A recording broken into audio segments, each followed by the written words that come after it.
अच्छा, क्वेश्चन देखें।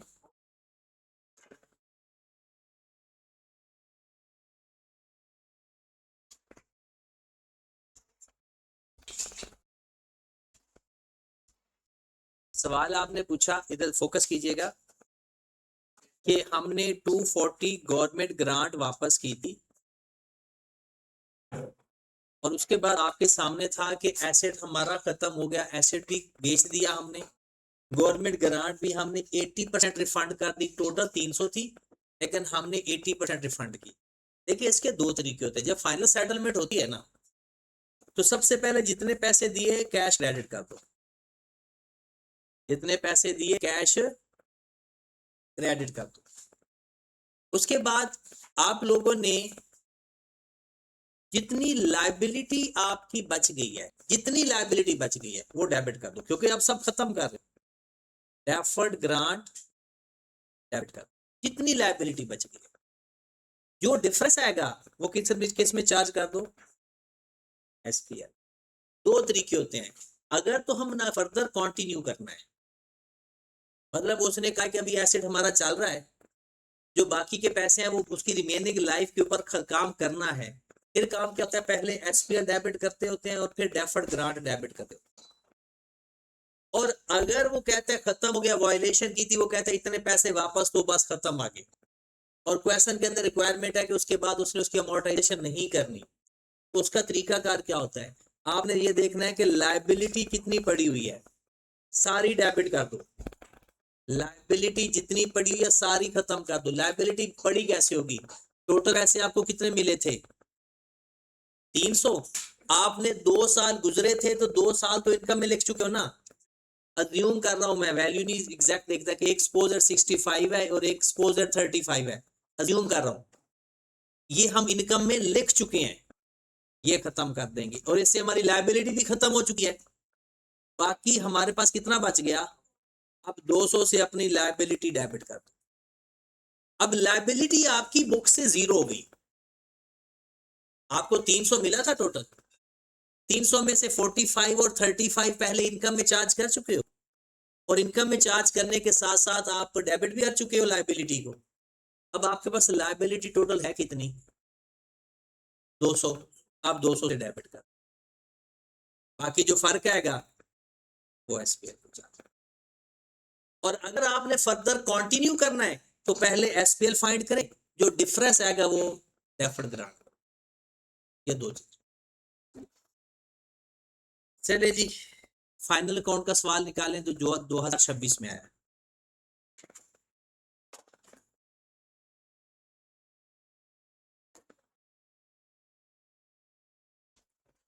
Question number 8 है, 2026।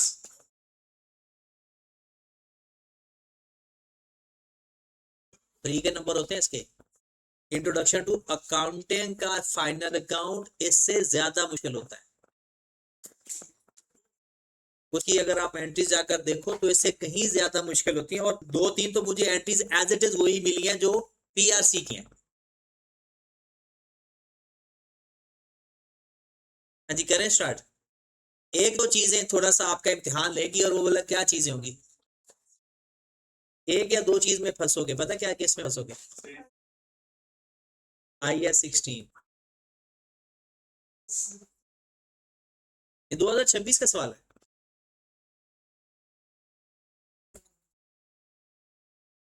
ये फाइनल अकाउंट के नाम से जो फाइल है ना अलग, उसमें होगा। ये फाइनल अकाउंट के पेपर में होगा, ये नॉन कंडक्शन में थोड़ी होगा। किस में है, एनपीओ में है।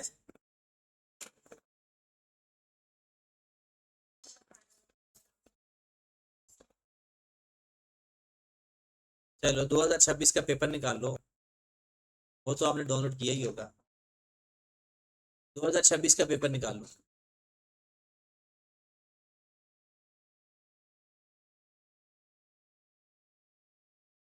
मिल गया।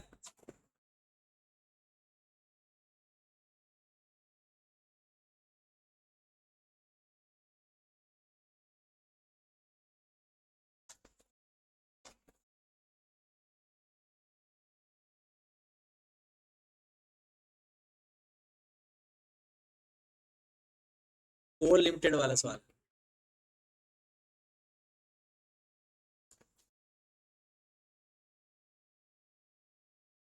वैसे ही पेपर निकालो, आई कैप का डायरेक्ट पेपर निकालो, ये वैसे ही ग्रुप में होगा 2026 का पेपर, नहीं तो ग्रुप में शेयर कर दो। मिल गया?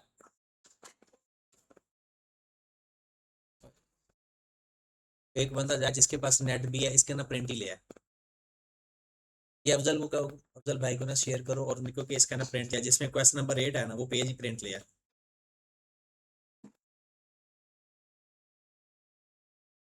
बल्कि आप खुद चले जाओ, ये क्वेश्चन नंबर 8 वाला प्रिंट ले आओ। रिक्वायरमेंट में देखें, प्रिपेयर स्टेटमेंट ऑफ प्रॉफिट और loss and other comprehensive income. अगर तो वो कहता एसओसीआई बनाओ, स्टेटमेंट ऑफ कंप्रीहेंसिव इनकम, खुद ही दोनों आ जाने थे उसके अंदर, क्योंकि एसओसीआई के दो पार्ट है, प्रॉफिट और loss, OCI. And statement of financial position, और नंबर कितने हैं? 20।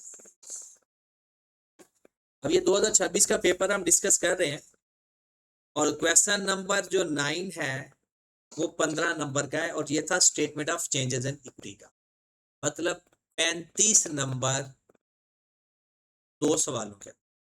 और अब क्या होगा, 15 नंबर कैश फ्लो या 20 नंबर, और 15-20 नंबर एनपीओ, मतलब 35 नंबर आपके यही हो। लेकिन हो सकता है फाइनल काउंट दोबारा आ जाए। फाइनल काउंट आसान होता है, आप लोगों को एनपीओ आसान लगता है, फाइनल काउंट आसान होता है। अभी देखना है, सारा सवाल इसके ऊपर ही हल हो जाना है। अच्छा, आपको गिवन है बीपीई इन्वेंट्री, कुछ मैसेज गिवन होते हैं क्वेश्चन के अंदर, उसके बारे में आपको पता होना चाहिए। Debtors, pre payments, bank deposit, cash and bank, cost of sale, एक मैसेज है। अगर cost of sale trial balance के अंदर हो तो इन्वेंट्री हमेशा क्लोजिंग स्टॉक होता है। इस मैसेज का पता है, ये पीआरसी में भी पढ़ा था। अगर क्वेश्चन के अंदर कॉस्ट ऑफ सेल गिवन हो, ट्रायल बैलेंस के अंदर कॉस्ट ऑफ सेल गिवन हो, तो ना ओपनिंग स्टॉक होगा ना परचेजेस होगा। वो opening stock plus purchases minus closing stock हो चुका है, और क्लोजिंग स्टॉक भी किधर नजर आ रहा है? ऊपर नजर आ रहा है। ये बात याद रहेगी? नहीं, परपेचुअल पीरियड का नहीं पता चलेगा, बस ये है कि उसने कॉस्ट ऑफ सेल फाइंड करके दी है, इसका मतलब है इन्वेंट्री जो ट्रायल बैलेंस में नजर आ रही है ये ओपनिंग स्टॉक नहीं है।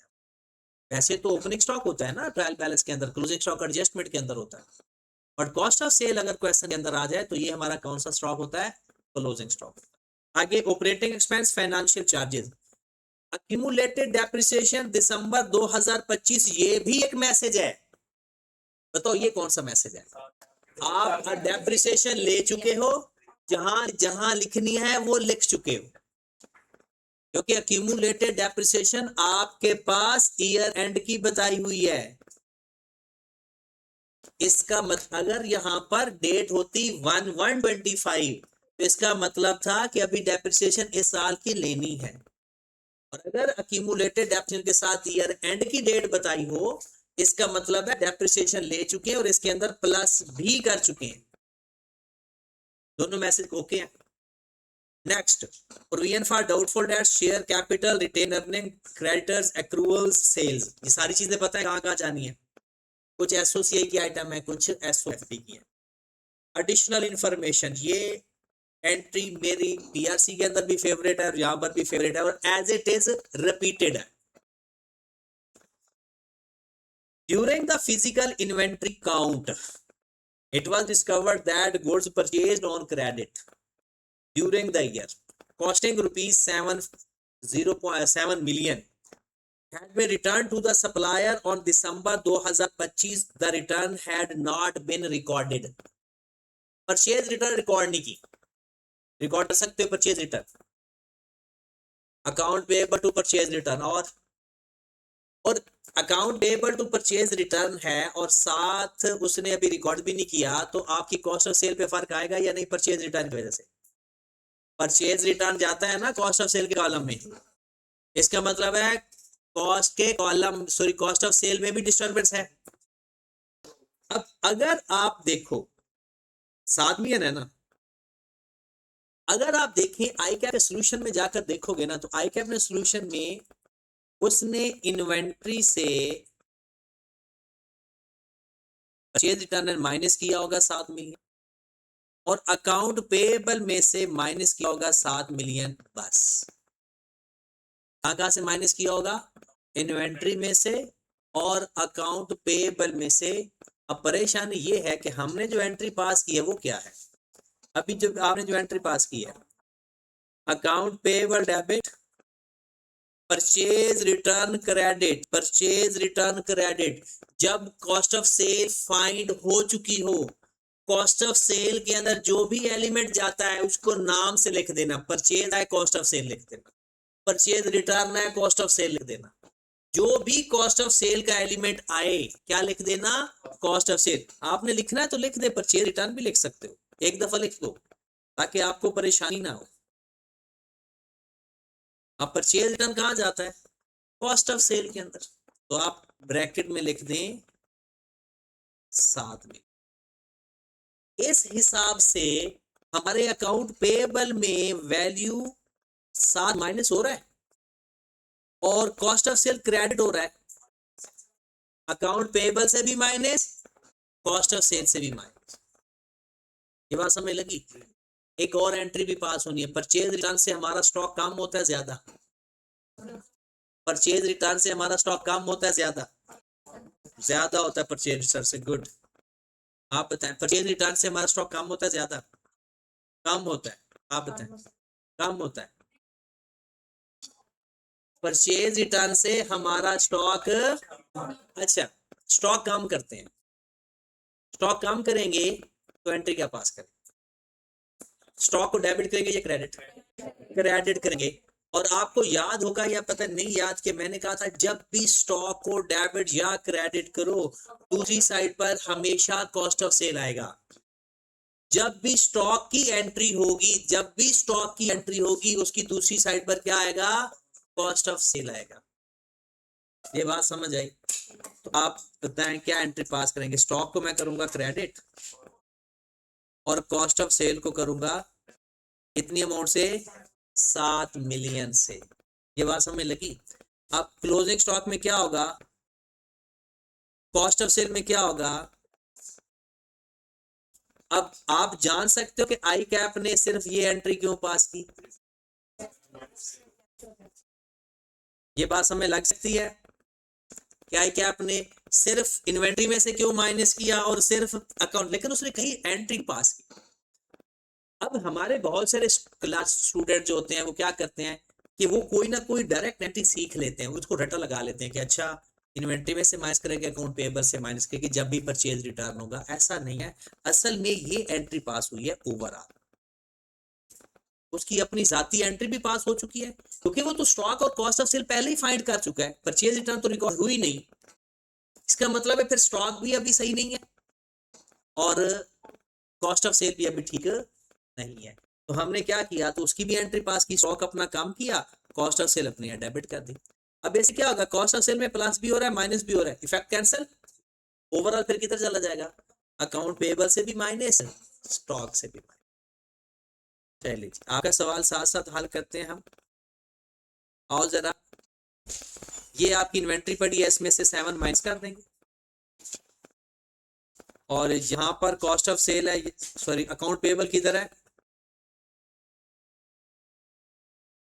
मुझे एक बात तो बताओ, क्या जो आपने काम किया है इससे आपका इफेक्ट कैंसिल हो रहा है या नहीं हो रहा? एसेट में से भी माइनस हो रहा है, लायबिलिटी से भी माइनस हो रहा है, क्या आपका अकाउंटिंग इक्वेशन बैलेंस है या नहीं है? ऐसे शक्ल देख रहे हो जैसे पेपर सर पे आए हुए हैं और आपको ये छोटी छोटी बातें नहीं पता। वो asset is equal to equity plus liability. अब आपने एसेट में से भी 7 माइनस कर दिया और लायबिलिटी से भी माइनस कर दिया, तो फर्क तो कोई ना पड़ा ना। तो आपकी ट्रांजैक्शन खुद बताती है कि आप गलत हो या सही हो, खुद ब खुद। हाँ जी, ये ट्रांजैक्शन छोड़ दू, समझ लग गई? अच्छा अगर क्लोजिंग स्टॉक हमारा नीचे गिवन होता, कॉस्ट ऑफ सेल फाइंड ना हुई होती, तो याद रखिए हम सिर्फ एक एंट्री पास करते थे, purchase return debit, account payable credit, फिर स्टॉक को ठीक करने की जरूरत नहीं। ये तो वो खुद पहले फाइंड कर चुका है, बाद में चीजें पता चली हैं। वो जो बाद में चीजें पता चली हैं, पहले फाइंड की हुई चीजों में एडजस्ट नहीं। हाँ जी, मैं इसको टिक कर रहा हूं कि मेरे हिसाब से आपको समझ लग गई है। ये वो पीएससी वाला फाइनल वही एंट्री है। अफीफ आपको बता दे, पता नहीं अफीफ जाग भी रहा था या नहीं, समझ लग गया। चलिए, अब ये भी बिल्कुल पीआरसी की ट्रांजैक्शन है, अभी देख लेना। प्री पेमेंट्स, तसल्ली से बैठना। अब जिसने भी सवाल गलत बताया ना, कैश बेसिस पे जंबो, ठीक है ना, आपकी एंट्री पास होगी jumbo expense debit cash credit, हमारे लिए एंट्री पास होगी jumbo asset debit other income credit, बल्कि हमारी तो मेन इनकम है रेवेन्यू क्रेडिट। अब जरा फोकस कीजिएगा, प्री पेमेंट्स इंक्लूड, ये पड़ा है प्री पेमेंट, ये 18 million. Pre payment include amounting to ₹14.5 paid in respect of ware house rent. हमने 14.4 मिलियन एक रेंट पे किया, और वो किसके अंदर शामिल है? प्रीपेड के अंदर।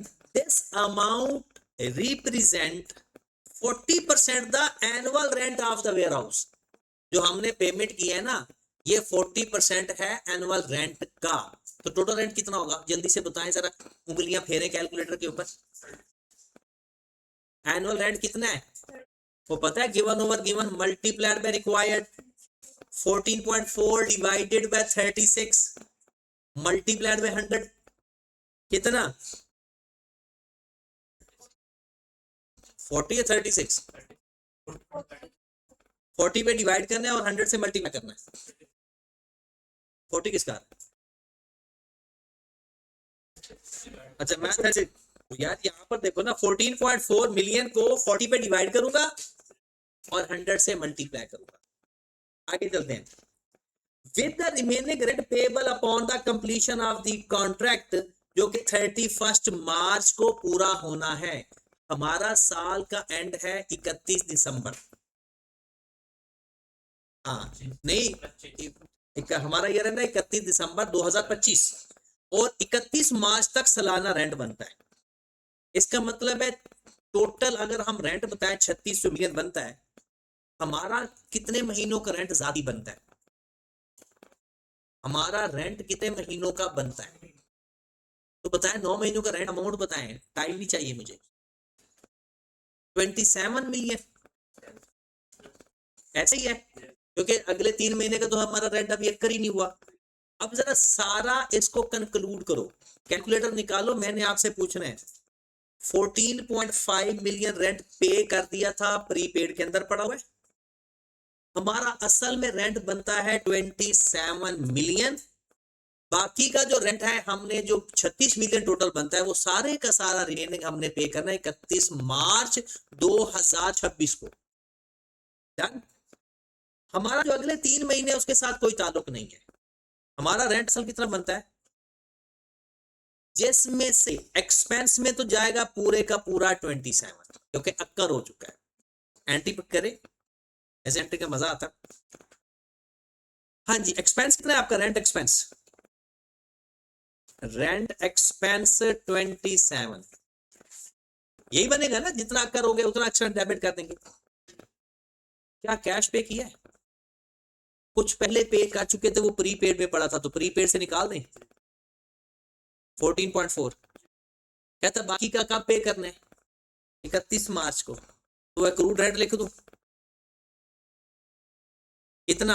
27 में से 14.4 माइनस कर दो, कितना? 12 पॉइंट। अब एंट्री ही आपको मैसेज दे रही है कि आपका सिस्टम बराबर है।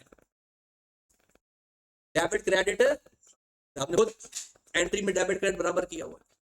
अब मुझे ये तो बताओ, ये किधर जाएगा? अदर एक्सपेंस में।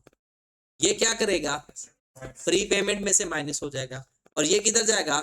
करंट लायबिलिटी में जाकर प्लस हो जाएगा। खत्म। बात समझ लगी? उसने कहा है कि 14.4 मैंने पे किया है, प्री पेमेंट के अंदर पड़ा हुआ है, जो कि 40% रिप्रेजेंट कर रहा है अपने टोटल रेंट का।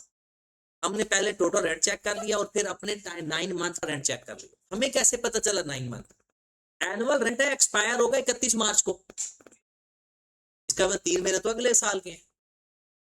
तो हमारे अपने कितने महीने बन गए एनुअल में से? 9 मंथ। तो 36 को आप लोगों ने 12 पे डिवाइड करके 9 से मल्टीप्लाई कर दिया तो 27 एक्सपेंस बन रहा है।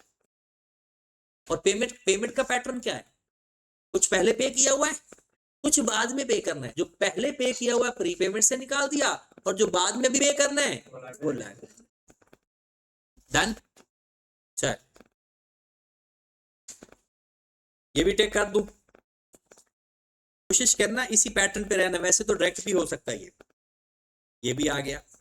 और ये सारी की सारी पीआरसी एंट्रीज है, कोई भी एफआर की सिर्फ 5 हुई है बस।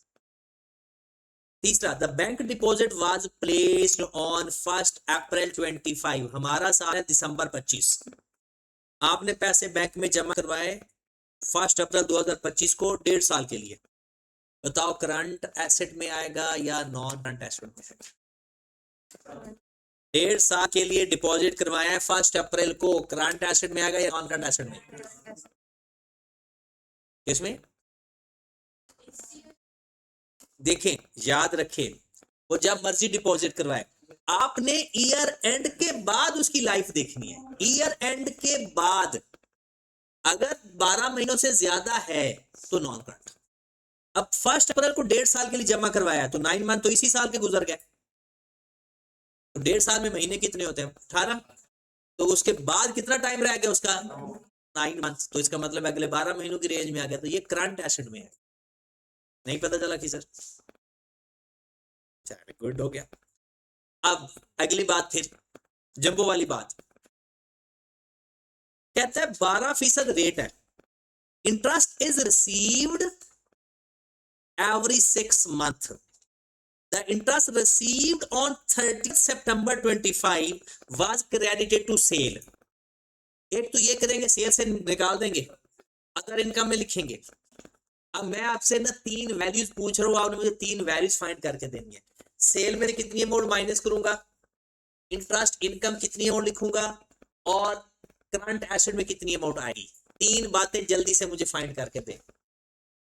सेल में से कितना इंटरेस्ट माइनस करूंगा, अदर इनकम के कितना इंटरेस्ट आएगा, करंट एसेट में कितना इंटरेस्ट आएगा। 3 बातें जल्दी करें और एंट्री पास कर लेंगे तो ये बहुत ही अच्छा हो जाएगा।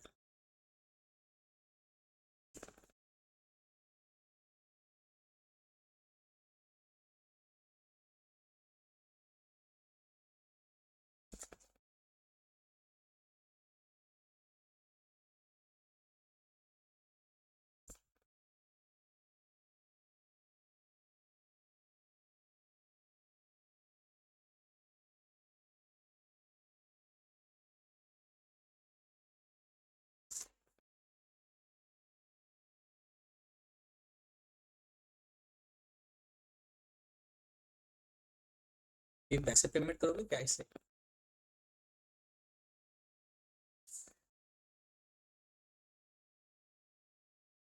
मैंने पूछा है अदर इनकम में कितनी अमाउंट आएगी, सेल में से कितनी अमाउंट माइनस करेंगे, क्योंकि सेल का इंटरेस्ट शामिल है ना उसका, और एसेट में अगर कुछ जाएगा तो कितना जाएगा।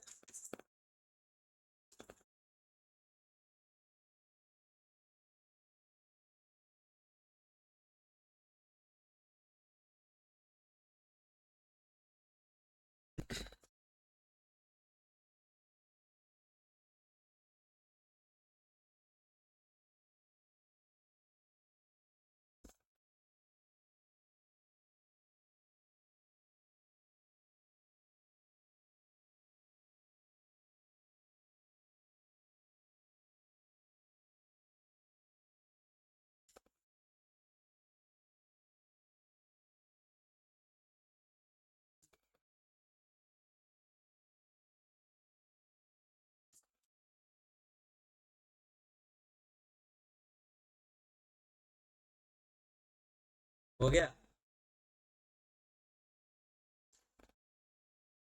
आज जंबो की बरसात आनी है, बारिश होनी है, बारिश।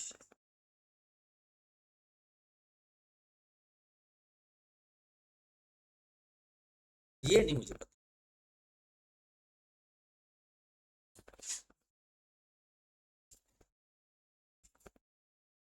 हो गया।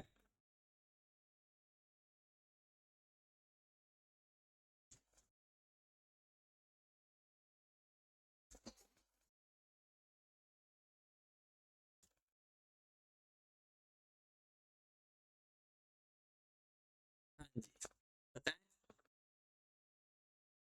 आपका इन पहले एक मिनट, इनकम में कितना आएगा, सेल में से कितना माइनस होगा, और करंट एसेट में कितना आएगा। हाँ, 7.2, 4.8।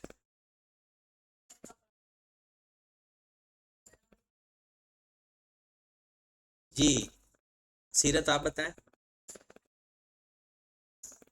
गलत लग रहा है, चलो बताएं तो सही। ठीक है।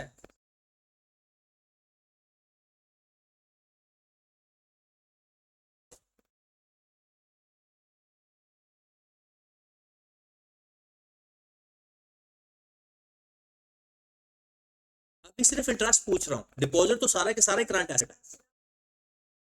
हाँ, जो बैंक डिपॉजिट है वो सारा करंट एसेट है, मैं सिर्फ इंटरेस्ट के बारे में पूछ रहा हूँ कि क्या कोई इंटरेस्ट रिसीवेबल में है या नहीं। हाँ, पहले वाला सेम है आपका।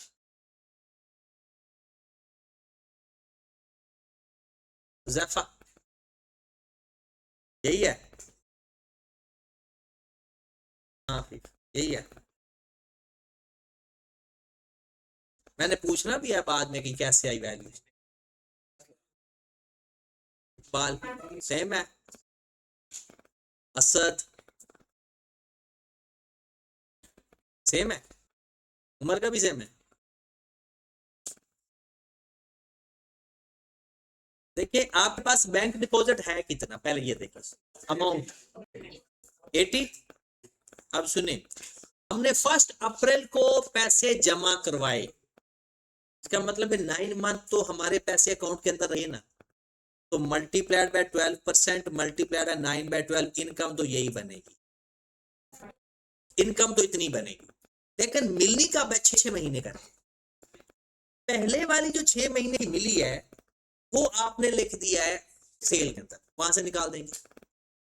दूसरी जो बाकी 3 महीने की बनती है वो अभी मिली नहीं, तो वो रिसीवेबल में आएगी। 6 महीने की जो मिल गई इनकम वो सेल के अंदर लिख दी गलत, और 3 महीने की अब इनकम मिली नहीं, बनती कितनी है, 9 मंथ की। अगर इसको हम एंट्री की फॉर्म में लिखें तो हमारा अदर इनकम क्रेडिट होगा इंटरेस्ट इनकम या अदर इनकम 7.2 से। उसने सेल के अंदर लिखा हुआ है, सेल रिवर्स कर देंगे, लेकिन क्या पूरे 9 महीनों की सेल में लिखा हुआ है या सिर्फ जो मिले हैं वो है। वो कितना है, मतलब 80 मल्टीप्लाइड बाय 12% मल्टीप्लाइड बाय 6 और बाकी जो 3 महीने है वो इनकम अगर हो कोई गई, लेकिन अभी तक मिली, उसे मिलने अगले 6 महीनों के साथ, तो वो आएगी इनकम रिसीवेबल या एक्रूड इंटरेस्ट या एक्रूड इनकम। वो कितना है, अब ये अदर इनकम में जाएगा, ये सेल में से माइनस होगा, और ये करंट एसेट में जाएगा। ठीक हो गया। और अगर आपने साथ साथ लिखना है तो पिछली वैल्यू भी बता दें, अपने प्री पेमेंट्स में से कितना माइनस करना था पिछले क्वेश्चन के अंदर, 14 पॉइंट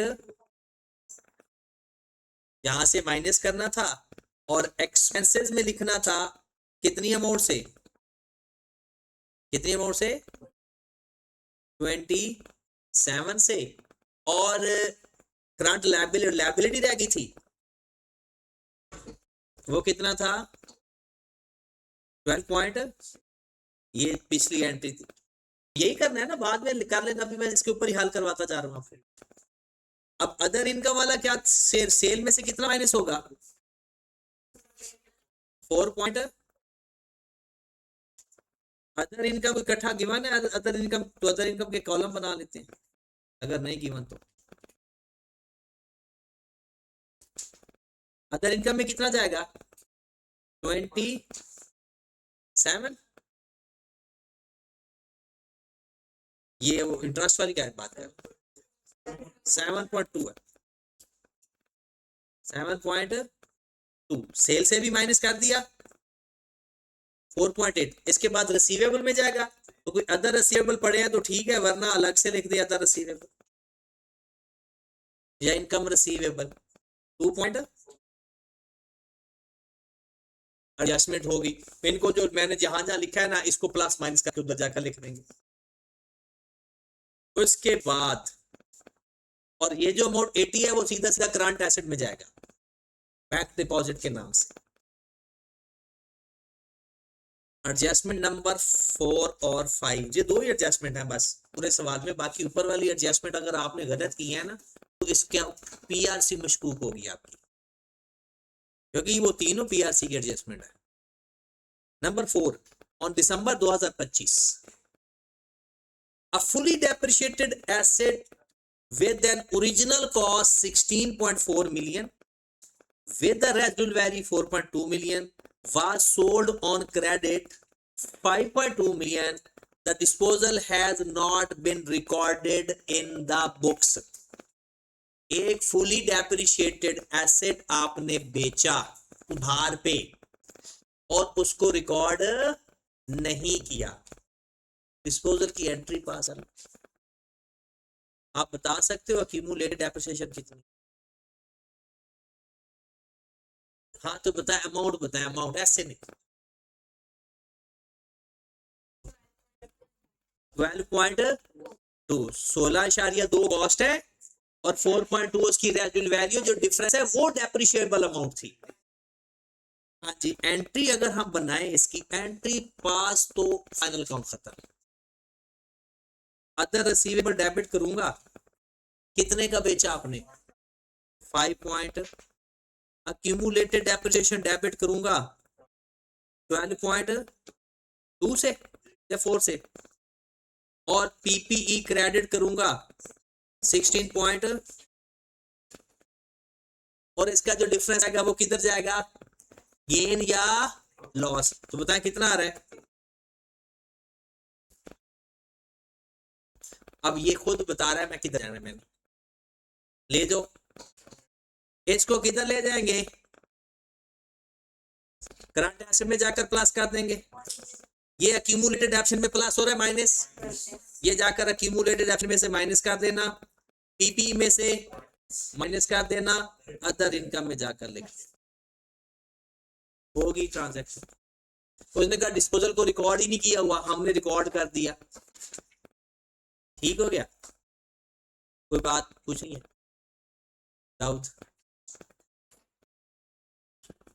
फिर अगली ट्रांजैक्शन पे जाए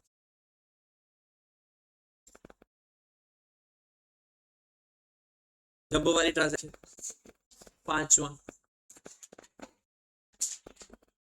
मुझे ऐसा लगता है कि चलो पहले आखिरी बता दूं फिर जंबो खेलते रहेंगे इन एडिशन टू दिस ये वो बैड डेट्स वाली एडजस्टमेंट है in addition to the specific provision 7.8 million against 26 million debtors CL required to maintain provision 5%। आपको याद होगा हम एक स्पेसिफिक प्रोविजन का कॉन्सेप्ट सीख चुके थे क्या करते हैं जिसके ऊपर स्पेसिफिक प्रोविजन आ जाए उसके ऊपर फिर जनरल प्रोविजन अप्लाई नहीं करते और जब आप कैरी डाउन फाइंड करते हो तो दोनों प्रोविजन को प्लस करके करते हो ये बात याद है अच्छा हमारे पास प्रोविजन पड़ी हुई है स्पेसिफिक प्रोविजन है 7.8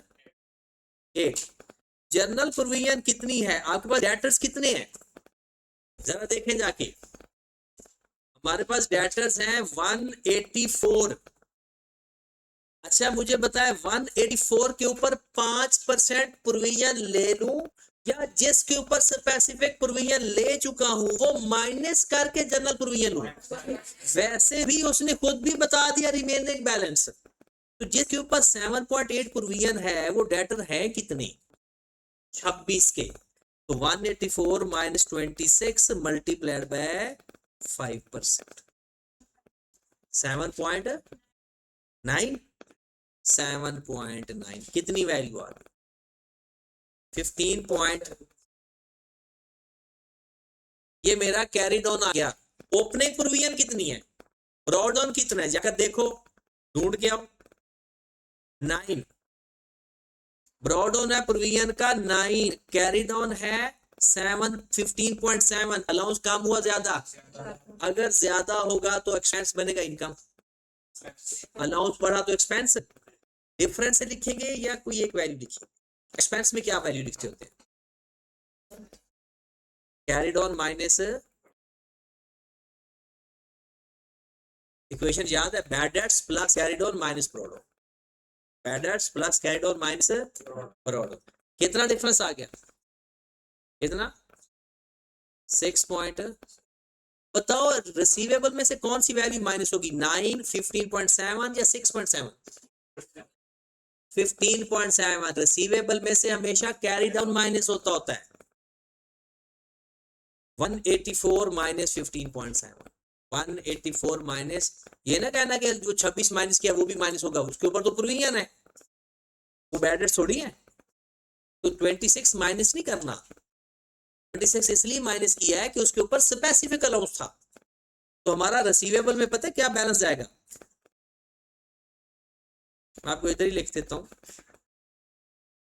यहां पर आए जरा। आपका क्लोजिंग अलाउंस कितना है, यहां से 15.997 है, यहां से 15.7 माइनस होगा, ये खत्म हो गया क्योंकि ये एडजस्ट हो जाता है। और अदर एक्सपेंस जो ऑपरेटिंग एक्सपेंस में कितनी और चली जाएगी, कितना डिफरेंस कितना आया था,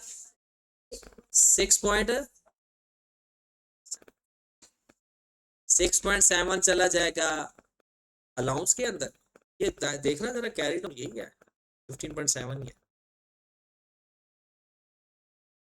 और इसका जो डिफरेंस है वो 6.7 है। ठीक है, बस खत्म हो गया एडजस्टमेंट। एक्सपेंस में डिफरेंस चला जाएगा, अगर ये अलाउंस कम होता तो इनकम, अलाउंस बढ़े तो एक्सपेंस। अब आ जाए लास्ट एडजस्टमेंट, और मुझे लगता है कि पूरी फाइनल अकाउंट के सवाल के अंदर अगर कोई मसला था तो इसे हो सकता है, वरना नहीं। Property plant and equipment include a building with the carrying value 225 million on December 2025. On this date the building required to be revalued, required to be revalued, इसका मतलब है रीवैल्यू हो चुका है या अभी करना है, करना है। तो वो आपको बड़ा अच्छी तरह रीवैल्यू करना आता है ना। 260 मिलियन, उसकी कैरिंग अमाउंट थी 225 सॉरी, और 260 मिलियन उसकी रीवैल्यूड अमाउंट है। The building was previously revalued on December 2023 and is being depreciated over it's remaining useful life of 12 years. ये तो 12 साल है, ये अब की लाइफ है या 2 साल पहले की लाइफ है? गुड हो गया। Previously revaluation resulted in revaluation loss 24 million. मुझे ये बताओ 24 मिलियन अब रिमेनिंग लॉस बचा पड़ा है या जब रीवैल्यू किया था तब था? तब था। अंग्रेजी आपकी ठीक हो गई है। Which was charge to statement of profit और लॉस, ये उसने सही किया था गलत? गलत किया था। लॉस उसको आया था और उसने एसओपीएल को चार्ज कर दिया, गलत कर दिया था। सही, राइट? उसने सही किया था।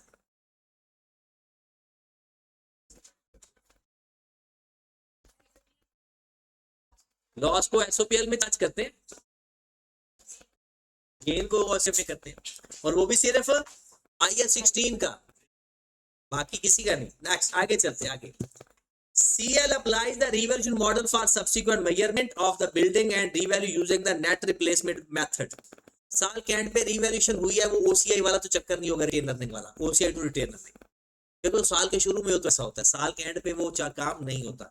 आप मुझे इसको रिवैल्यू करके दिखाओ, और रिवैल्यू करके ये मुझे बताएं कौन सी वैल्यू कहाँ कहाँ कितनी कितनी अमाउंट से किस किस वैल्यू में प्लस माइनस होनी। जैसे मैं नहीं एंट्रीज पास करता, ऐसे जरा सारी एंट्रीज पास करके जल्दी करें। अगर ये एंटी पास सही हो गई तो उसकी पिछले जंबो माफ। अच्छा नहीं थी।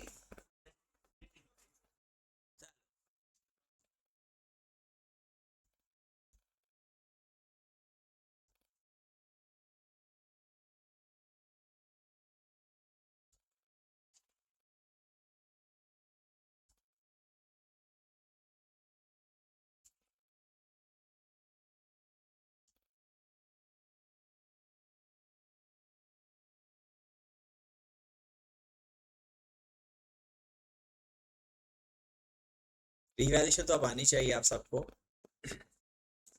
एंट्री पास कर गया, समझो फाइनल अकाउंट का सवाल हो गया, जो भी है, जब के पैसे आए ना। नहीं, चलो कोई नहीं, उधार लेना ना बचे।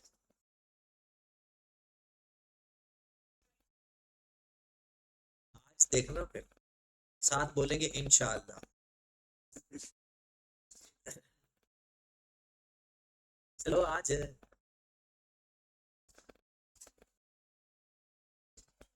हो गया।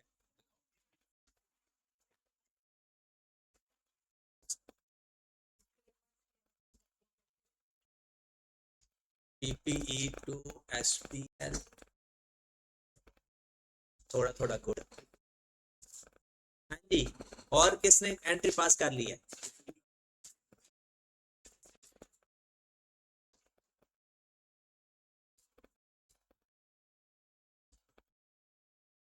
कैलकुलेटर दिखा।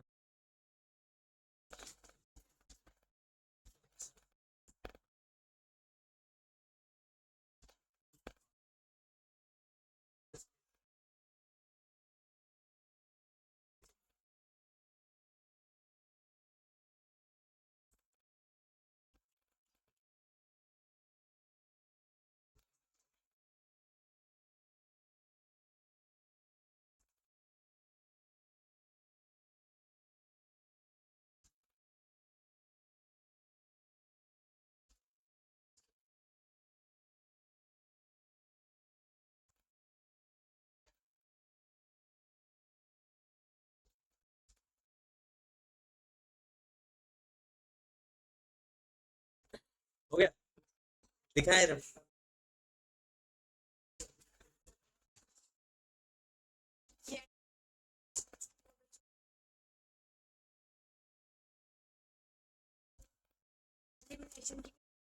जल्दी करो ना।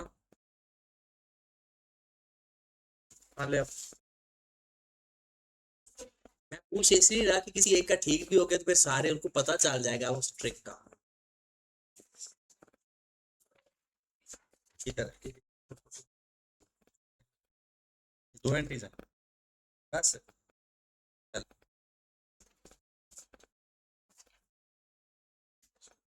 यासिर, हो गया।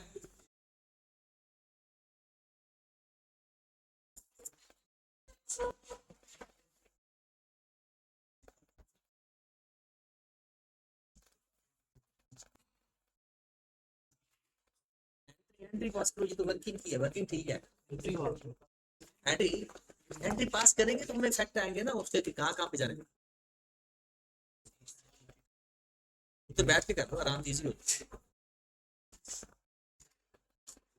हाँ दे, बोलना नहीं है यार, बोलने वाले को भी जब को पड़। मैच कर रहे, मैच ही तो नहीं करना। हो गया, लाओ।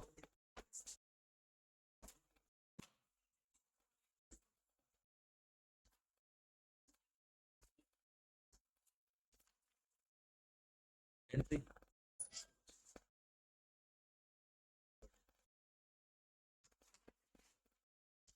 ये 45, ये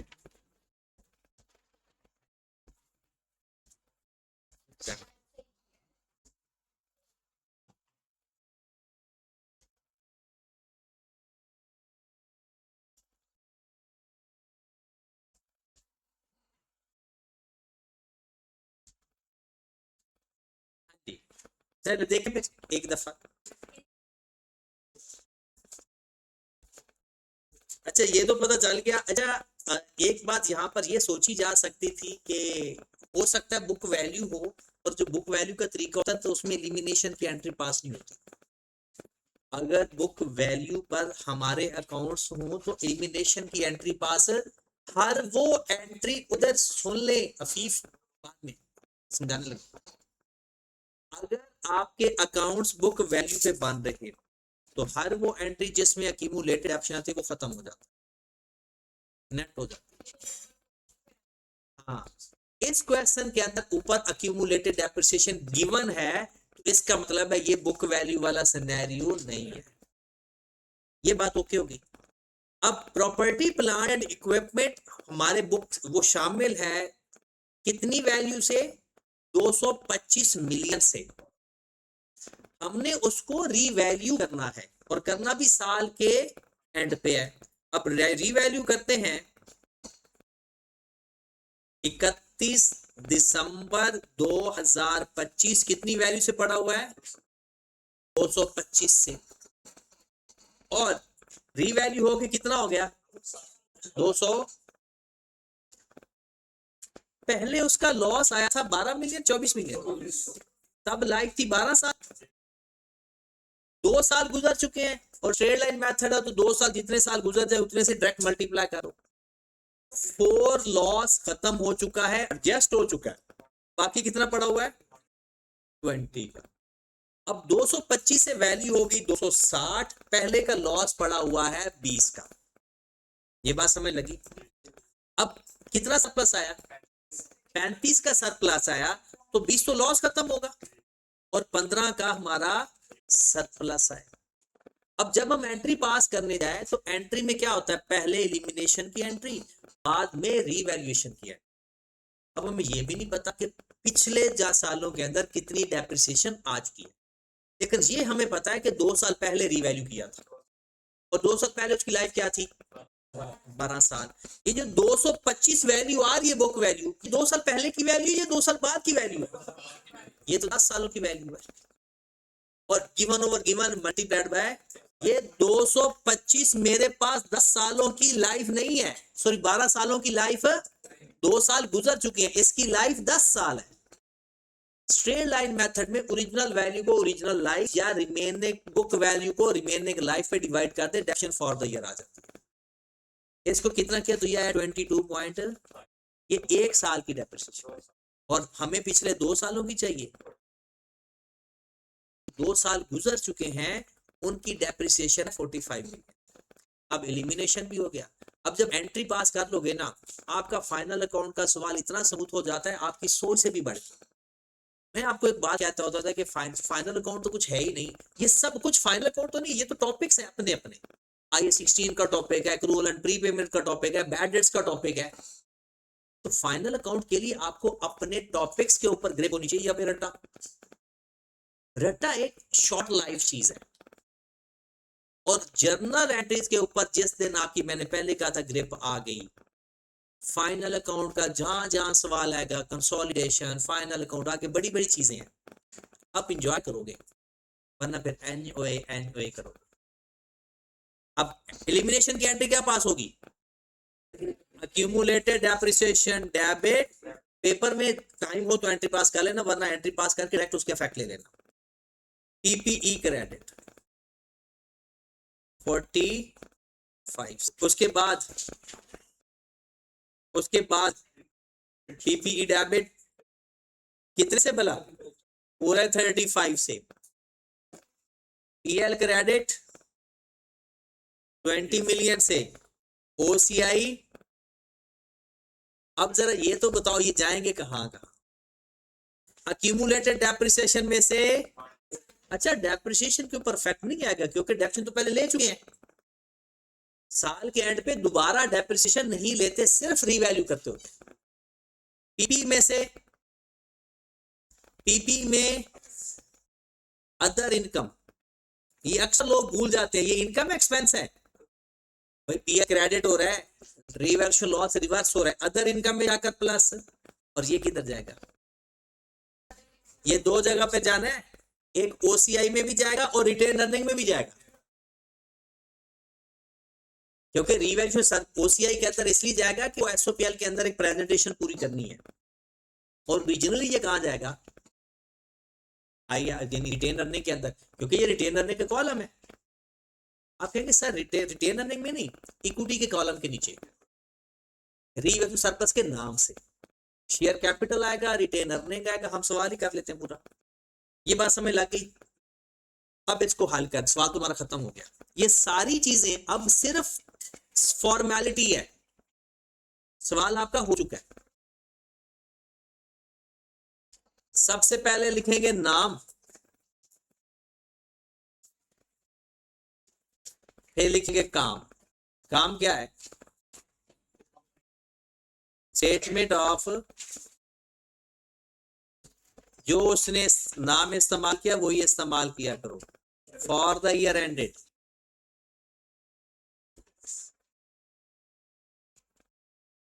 दिसंबर 25। दो कॉलम बना लेते हैं, रेवेन्यू या सेल्स।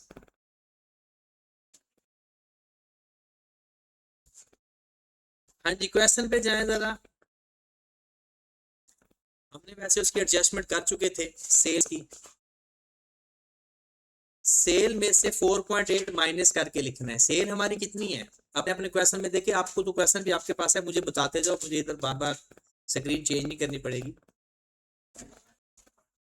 आप दो तरीकों से लिख सकते हो, या तो दोनों अलग अलग लिख लो, या 10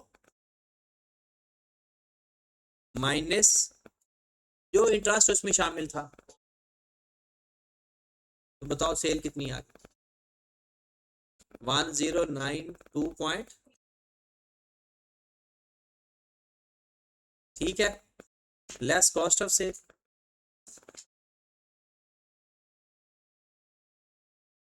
अच्छा, आपने सारा सवाल पढ़ लिया, कॉस्ट ऑफ सेल में वही एक 7 प्लस बी होना था, माइनस बी होना था।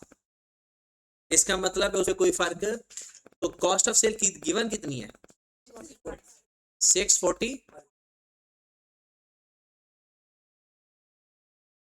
Gross profit.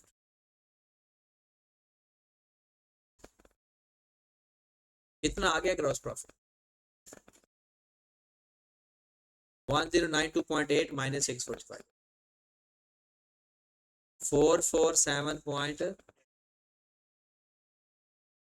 अब हम लिख देंगे less other expense, less other expense.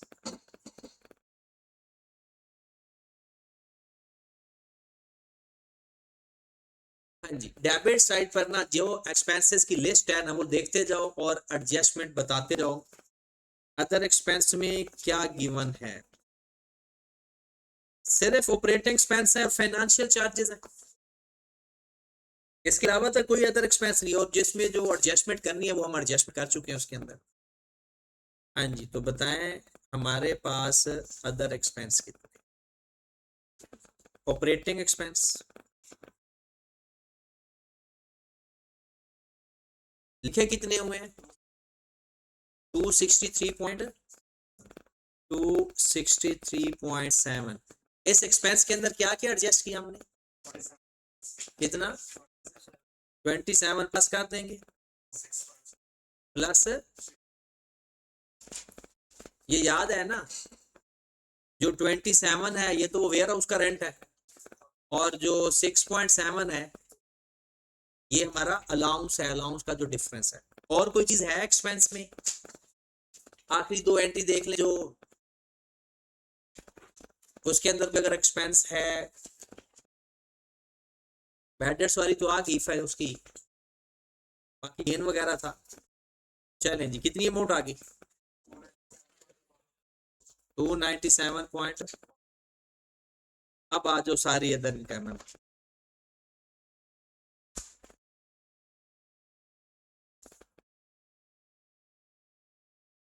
एक तो है फाइनेंशियल चार्जेस, आप लिख लो पहले, अदर इनकम से पहले लिख लो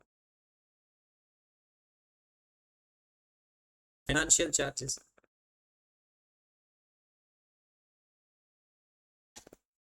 8 पॉइंट। अब आ जाओ अदर इनकम में।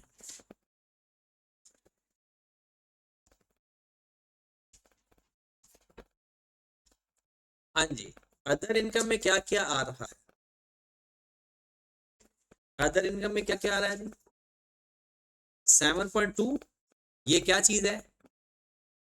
Interest income. 7.2, gain on disposal,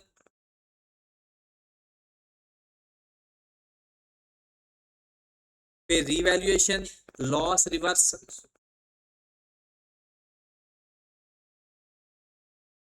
वो कितना था? और कोई अदर इनकम है तो बताएं। बस, चलो जी, नेट प्रॉफिट फाइंड कर।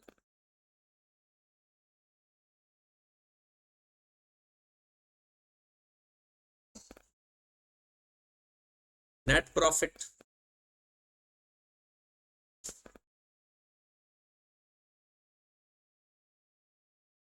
447.8 minus 297.4 minus 88.8 plus 7.2 plus 1 plus 20, 169 यहां तक हमारा नेट प्रॉफिट हो। इसमें क्या देंगे? ऐड अदर कंप्रीहेंसिव इनकम, और वो कितना है? रीवैल्यूएशन,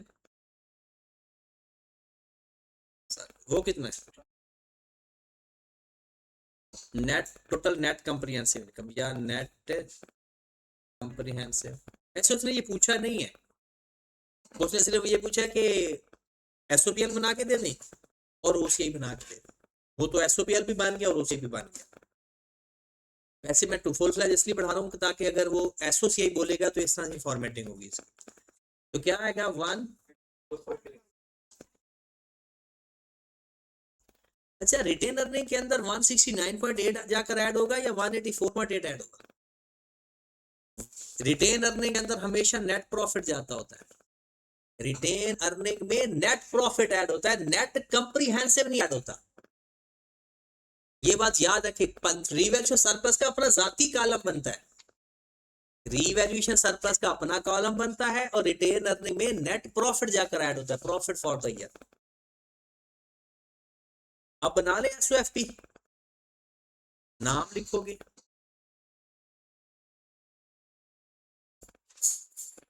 कोई चीज भूलना ना, बस लिखवाते हुए। स्टेटमेंट ऑफ फाइनेंशियल पोजीशन आपने पूरा लिखना है, as eight December 25।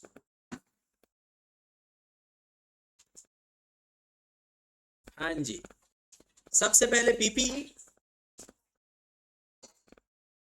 Property plant and equipment. Question के अंदर कितना लिखा हुआ है? कितना लिखा हुआ है? 600। अब जरा देखते जाएं।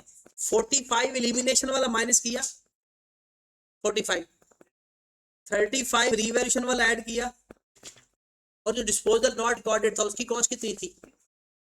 16 पॉइंट। और कहीं अगर एसेट आपने डेबिट या क्रेडिट हुआ है तो बता दे, वरना खत्म।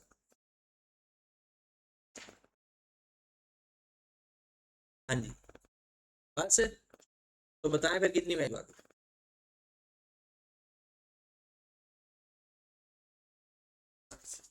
573 अक्यूमुलेटेड एप्रिसिएशन। हाँ जी, क्वेश्चन के अंदर कितनी अमाउंट बताई हुई है अक्यूमुलेटेड एप्रिसिएशन? कितनी? 145, 140.5। एलिमिनेशन माइनस होगी यहाँ से। एंट्री क्या होती है? अक्यूमुलेटेड एप्रिसिएशन डेबिट, तो पीपी तो डेबिट कर तो रहे हो। और जो डिस्पोजल है उसकी भी तो अक्यूमुलेटेड एप्रिसिएशन डेबिट की है, वो कितने से की है? कितना? 12 पॉइंट। और कहीं भी नहीं था कि, तो चलो जी इस माइनस करके बताएं कितना? 140.5 माइनस 45 माइनस 12 कितना? 83 पॉइंट माइनस करके बता दो। 490, तो 90.3। हाँ जी, और कोई नॉन करंट एसेट पड़ा हुआ है आपके पास? कोई भी नॉन करंट एसेट पड़ा हो? ईपी हो गया, बस। नॉन करंट एसेट खत्म, करंट एसेट पे आ जाए।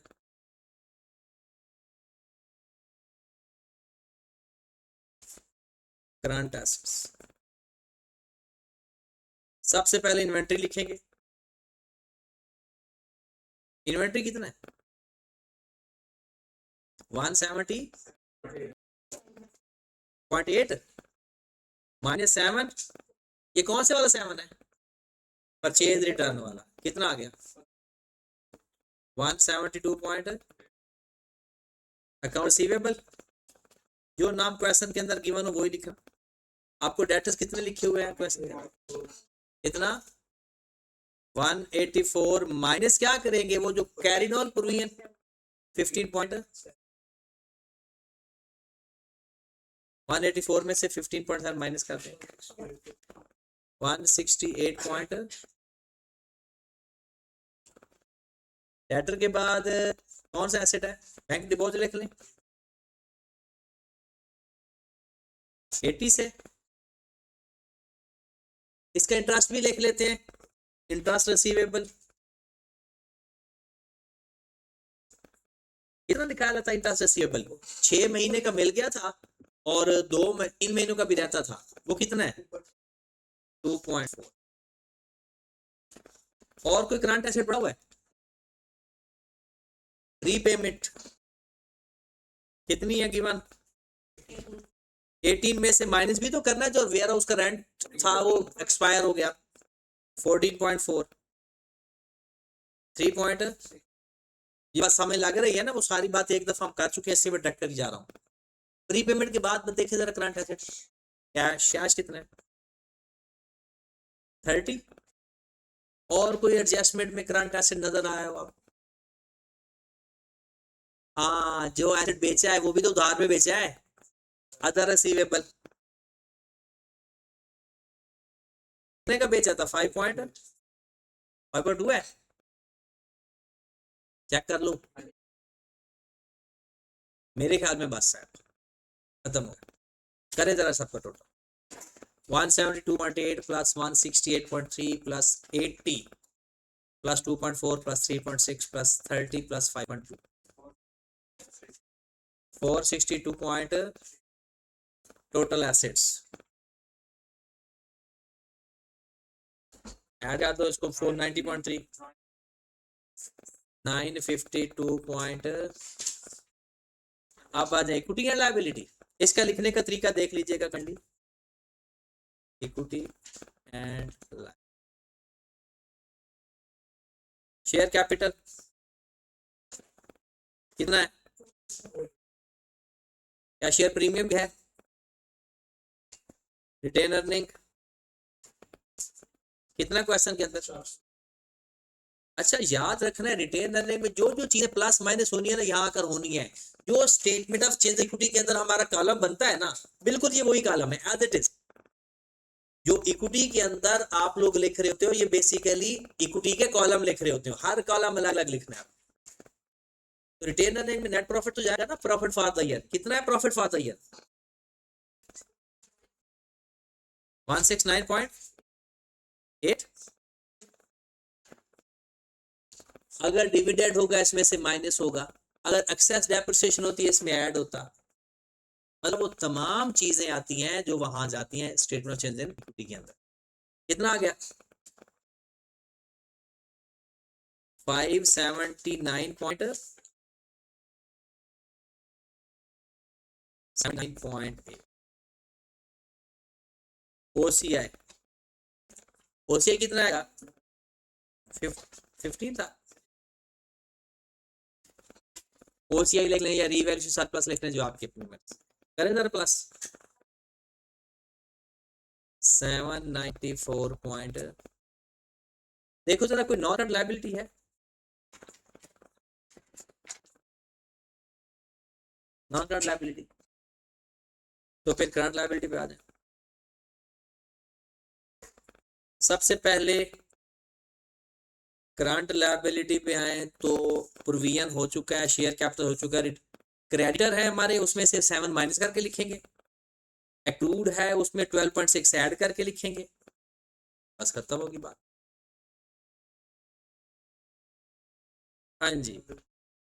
अकाउंट पेबल या क्रेडिटर्स कितने गिवन है? 133 पॉइंट माइनस 7 126 पॉइंट एक्रूअल्स। एक्रूअल्स क्वेश्चन के अंदर कितने की 80 पॉइंट। इसमें प्लस कौन कौन से होने? एक तो वो क्लास होना जो रेंट अभी रहता था, वो कितना रहता था 12 पॉइंट। और कोई क्रूड वगैरह। चलिए टोटल करें 31 पॉइंट। हाँ जी टोटल कर कितना 157 point total equity and liability. कितना